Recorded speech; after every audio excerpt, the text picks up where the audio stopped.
L'Allemagne et le Royaume-Uni signent aujourd'hui un pacte militaire historique, qui signifie que les deux pays s'engagent à se défendre mutuellement en cas d'attaque ou de grande guerre.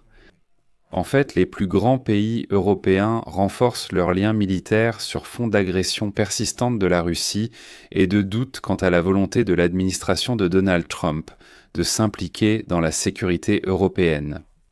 Mais ce n'est pas tout, loin de là. Parce qu'auparavant, la France et le Royaume-Uni s'étaient mis d'accord pour coordonner leur politique d'utilisation de l'arme nucléaire et pour produire conjointement des missiles.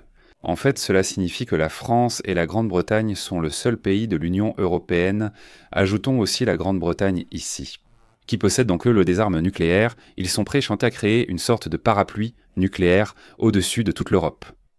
Cela signifie en fait que les plus grands pays d'Europe forment actuellement une coalition militaire pour faire la guerre aux Russes si ceux-ci décident d'attaquer l'Europe. Dans le même temps, aujourd'hui, le secrétaire fou du Conseil de sécurité de la Fédération de Russie, Sergueï Shoïgu, s'est souvenu de l'histoire, notamment de Souvorov lui-même, et a menacé l'Europe d'une défaite militaire totale. Je suis Alexei Petchi, nous sommes le 17 juillet. Nous allons tout aborder dans l'ordre, mais avant de commencer, je vous demande de vous abonner à cette chaîne, de mettre un like, d'écrire n'importe quel commentaire, et surtout de vous abonner à ma chaîne Telegram Petchi News. Le lien est dans la description de la vidéo. Ainsi, l'Allemagne et le Royaume-Uni signent aujourd'hui un accord militaire historique sans faire de bruit. Après que la France et le Royaume-Uni se sont mis d'accord sur la coordination de leur politique de dissuasion nucléaire et la production de nouveaux types d'armements, l'Allemagne a également décidé d'élargir sa coopération avec Londres dans le domaine de la défense. Le chancelier allemand Friedrich Merz et le Premier ministre britannique Keir Starmer signent aujourd'hui, à Londres, un traité comprenant l'engagement de s'apporter une aide militaire mutuelle en cas d'attaque armée contre l'un de ces pays. En d'autres termes, les deux pays signent un pacte militaire pour défendre leurs alliés. Si la Russie commet un acte d'agression contre l'un de ces pays, l'autre est tenu de lui venir en aide.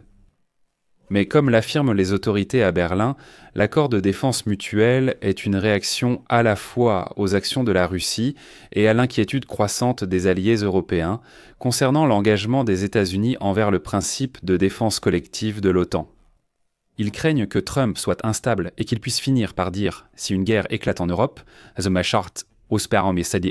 c'est votre problème, nous n'intervenons pas là-bas. Et du fait que Trump a décidé de ne pas aider l'Ukraine à vendre des armes de l'OTAN et que l'OTAN transfère déjà ses armes à l'Ukraine, cela montre que Trump veut vraiment se distancer de cette guerre. Et voici un point intéressant. En Allemagne, on dit qu'un tel pacte n'est pas un substitut au principe de défense mutuelle de l'OTAN. C'est simplement une assurance supplémentaire au cas où les mécanismes de l'OTAN viendraient à échouer. Mais pour l'Allemagne, la question de la défense revêt une importance particulière, car le Royaume-Uni, aux côtés de la France, est l'une des deux puissances nucléaires d'Europe. C'est-à-dire que ces deux pays, la France et la Grande-Bretagne, possèdent leurs propres armes nucléaires.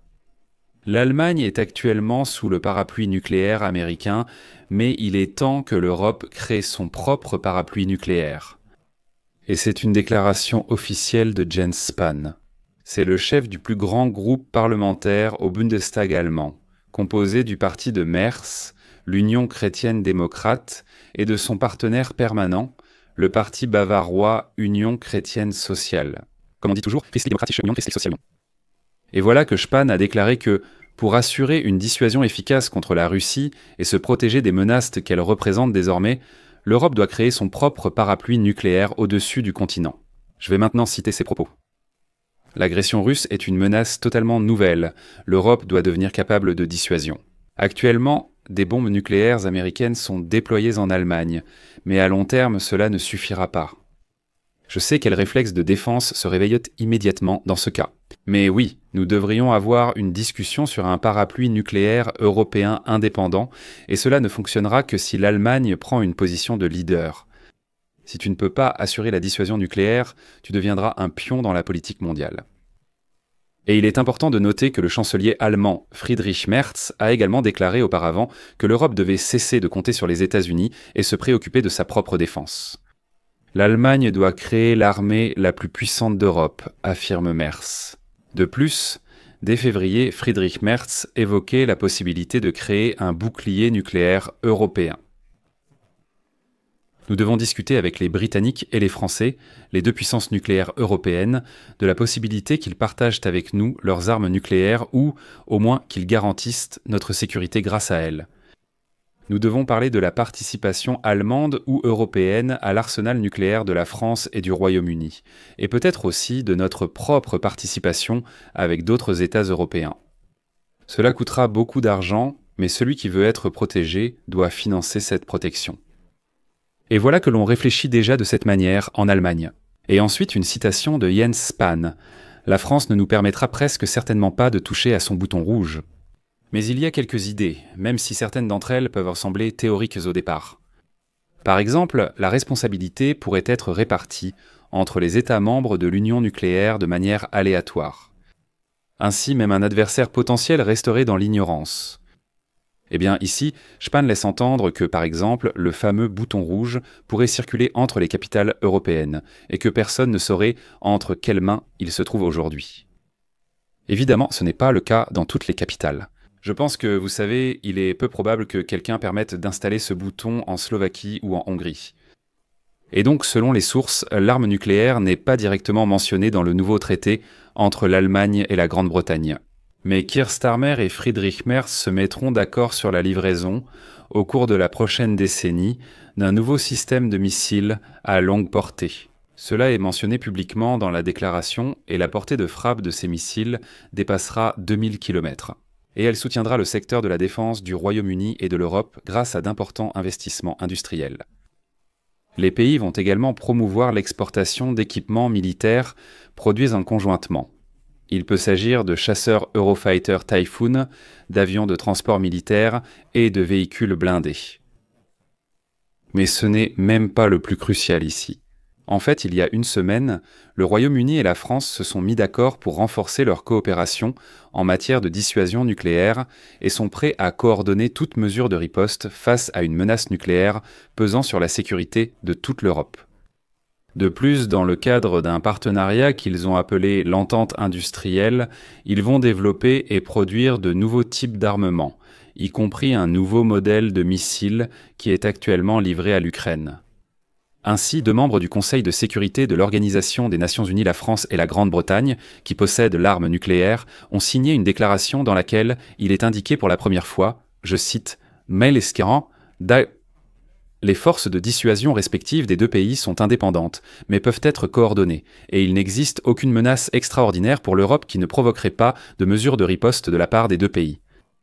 Tout adversaire menaçant nos intérêts vitaux communs pourrait être confronté à la puissance des forces nucléaires du Royaume-Uni ou de la France. » Et à Londres, on a alors déclaré que la coopération avec les puissances nucléaires européennes, le Royaume-Uni et la France, qui peuvent couvrir toute l'Europe avec leur parapluie nucléaire, est désormais considérée comme l'une des principales options pour assurer la sécurité du vieux continent. D'autres mesures sont également prévues dans le cadre du partenariat de l'entente industrielle, notamment la création de missiles RR de nouvelle génération d'armes radioélectroniques, l'utilisation de l'intelligence artificielle pour accroître la létalité des frappes de missiles et de drones. Et maintenant, l'Allemagne s'inscrit tout à fait naturellement dans ce contexte, puisqu'elle signe aujourd'hui un pacte avec les Britanniques. Selon les services de renseignement français, la Russie pourrait tenter de déclencher une guerre contre l'Europe d'ici 3 à 5 ans. Et à ce sujet, aujourd'hui, Olenevod s'est exprimé. Le secrétaire du Conseil de sécurité de la Fédération de Russie, Sergei Shoigu, a déclaré que les pays européens qui augmentent leur budget de défense en raison de la menace russe subiront une défaite inévitable en cas de guerre avec la Russie. Ensuite, ils vont citer Shoigu. Ne riez pas tout de suite, mais écoutez. « J'aimerais rappeler les paroles du grand commandant russe, Souvorov. Le Russe se distingue par sa foi, sa loyauté et sa raison. En vain toute l'Europe marchera contre la Russie, elle y trouvera les Thermopyles de Léonidas et sa propre tombe. » Dans le même temps, Shoigu a souligné que Moscou est ouverte à un dialogue d'égal à égal avec les capitales européennes et prête à discuter de l'architecture de la sécurité eurasienne. Mais pour l'instant, selon lui, les autorités des pays de l'Union européenne ignorent les intérêts de leurs propres citoyens et détériorent leur bien-être sous prétexte de la menace russe. Cela, selon Shoigu, pourrait conduire à ce que les voix de ceux qui aspirent à une coopération mutuellement bénéfique avec la Russie et à une coexistence pacifique avec ce grand pays se fassent de plus en plus entendre. Mais vous savez, je voudrais ici expliquer un peu la citation de Shoigu, qui montre simplement que les Russes sont un peuple tellement pourri qu'ils ont encore essayé de s'attribuer les mérites des autres. Dans sa déclaration, Shoigu a fusionné en une seule deux phrases, qui, pour une raison quelconque, sont attribuées à Suvorov. Dans la deuxième partie de cette phrase, il est fait mention de la bataille des Thermopyles, également connue sous le nom de combat des Thermopyles. Pour ceux qui ne le sauraient pas, cette bataille a eu lieu vers l'an 480 avant notre ère, dans le cadre de la guerre gréco-perse. On considère que, lors de cette bataille, les Grecs étaient nettement inférieurs en nombre par rapport aux Perses, car environ 8000 Grecs ont combattu contre 250 000 Perses. À ce moment-là, l'armée grecque était commandée par le roi spartiate Léonidas, tandis que l'armée perse était dirigée par le roi Xerxès, et c'est le premier, Léonidas, qui est mort dans cette bataille. Et la bataille des Thermopyles est également célèbre grâce à la légende de l'exploit des 300 Spartiates. Comme vous le savez, on ne comprend pas du tout quel est le rapport avec la Russie ici. Mais Sergueï Shoigu a décidé de donner cela en exemple, que si l'Europe avance contre la Russie, bien qu'elle n'ait aucune intention d'avancer contre la Russie, alors elle subira une défaite, comme aux Thermopyles. En général, ces personnes ne connaissent pas l'histoire de la Russie. Je vais m'arrêter là. Laissez vos avis et conclusions en commentaire, abonnez-vous, activez la cloche et mettez un like. Si vous souhaitez soutenir le travail de cette chaîne, vous pouvez le faire financièrement via un don sur la plateforme de votre choix ou grâce aux sponsors. Tous les liens et informations nécessaires se trouvent dans la description de cette vidéo ou via le code QR affiché à l'écran. Je vous remercie pour votre soutien. C'est tout pour aujourd'hui, prenez soin de vous. Au revoir à tous. Sous-titres réalisés par